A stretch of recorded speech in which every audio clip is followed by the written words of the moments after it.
to the launch of D91 TV with In the Fishbowl with Sue Fish. This is your show, so do let us know what it is that you would like us to find out more about. Today our show is going to be focusing on setting up new and specialist clubs. And I'm delighted to welcome with us today Paul Carroll, who many of you may well know. He is the former UK and Ireland Table Topics champion, and he's also president of 104 London Debaters Club. Paul founded this club in September, and it chartered in March this year, and already has 35 members. So I think that's quite an achievement. And Paul today will be sharing with us his reasons for setting up the club, his challenges, as well as the tips along the way. So, welcome Paul, thank you for joining us. Nice to be here, Sue. So, congratulations on chartering with 104 London Debaters. So tell us what this club is about and who's it targeted for. Well, Sue, we are the first and so far only UK Toastmasters club specializing in debate. So we are targeted at anyone who wants to learn debate. Most of our members are not experienced debaters. Only a few are. Okay, so who exactly can come along to this? People that, so you're looking for people that are experienced as well as... No, we don't require experience. We do have an education program. We are working within the Toastmasters education remit, but we are welcoming anybody, as any Toastmasters club does. So even Toastmasters like me, who may be a little bit scared of debating, will be more than welcome? Absolutely. Fantastic.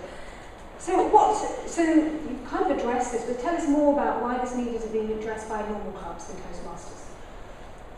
The regular Toastmasters club is, quite rightly of course, a mutually supportive kind of club, and we are into the self-development that comes with mutual support. Debating is a different kind of thing. In debating, of course, you have an opponent. You have an opponent who's trying to prove he's right and you're wrong. And I think it's a good skill to learn how to deal with that, and that's not quite something that we deal with in the typical Toastmasters club. Okay, great. So when setting up the actual club, what support did you get from others? Well, I got a lot of support from friends in Toastmasters, people I've known since I joined in 2001.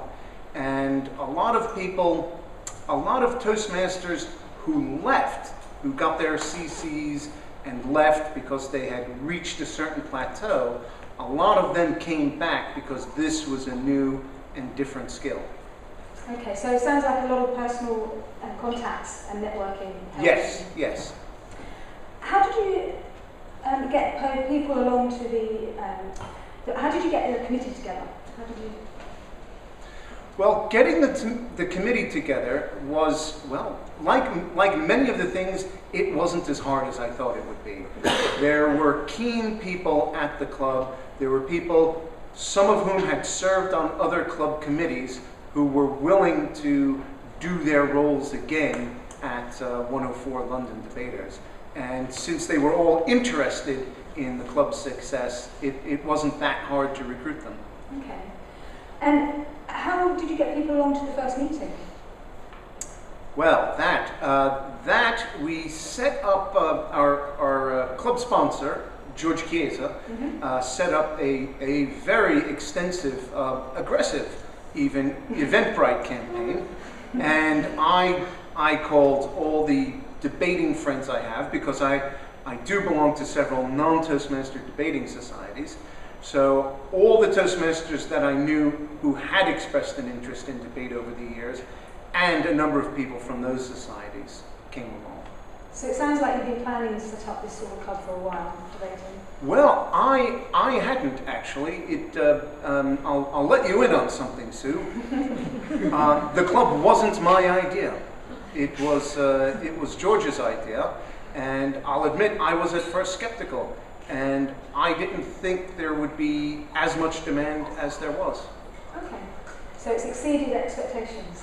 Absolutely, and of course, the longer it goes, and the more very fun, exciting meetings we have, and we do, the more guests come back. So we have had a number of new members come purely as guests because they saw us on social media.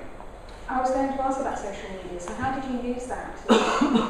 The social medium we mostly use, I mean, we still use Eventbrite, and we still get people showing up because of the Eventbrite free scattershot ads, but the social medium we use mostly is Facebook, and we post the debating teams and the winner of best table topics after every meeting.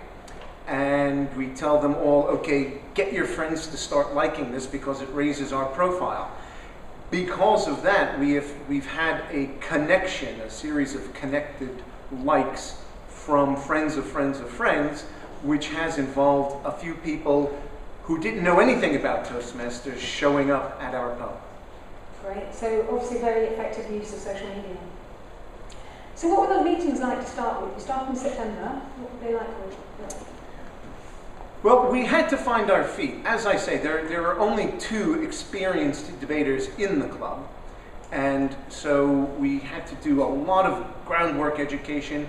We had a workshop early in January, and that was our largest meeting yet. We had 60 people at our workshop, and the more people get interested in it, the more they take up the education in it, and the more debating they do. One other thing, though, is we do use the Toastmasters manual. So people give manual speeches in the team debates, and we also do table topic debates. So it's not too alien to a Toastmaster. Mm-hmm. Great. What would you say the main challenges you came across in setting up the club? Well, the main challenge, and it may sound like a simple, silly thing, but the main challenge was the venue. Finding and keeping a venue. And I know that's true of a lot of central London clubs. It's probably the biggest challenge that central London clubs face is either the volatility of venues or the price. Mm-hmm. And have you found a venue that suits your needs? We have, and we've come to an arrangement whereby rather than pay a fee, we have a minimum spend in the pub, which if you know anything about debaters, they'll always meet a minimum spend in a pub. So what have you personally gained from setting up a club? I've gained some new friendships. I've rekindled some old friendships. That personally, I've done that. I've also started putting together what I could only call lesson plans.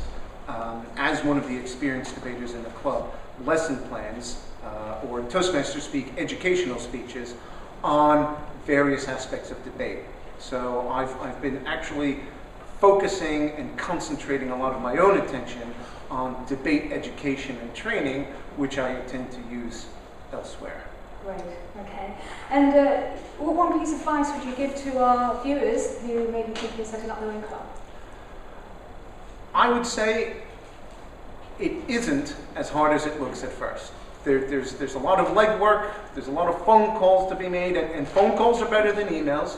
I get much more response from that personal outreach of a phone call than an email. But it's all doable. And remember, among Toastmasters, you can always find support. Absolutely true. So Paul, you've obviously enjoyed the process. When are you going to set up your next club? I decline to comment on that. Very tactful. Well, thank you so much, Paul, for joining us on In the Fishbowl today with your insightful journey. It's great. And if anyone is thinking of setting up their own club or in the process of doing so, please do get in touch. We'd love to hear from you. Next time we'll be meeting with Jean Gamester, our new incoming division director. Tune in next time. Thank you for watching.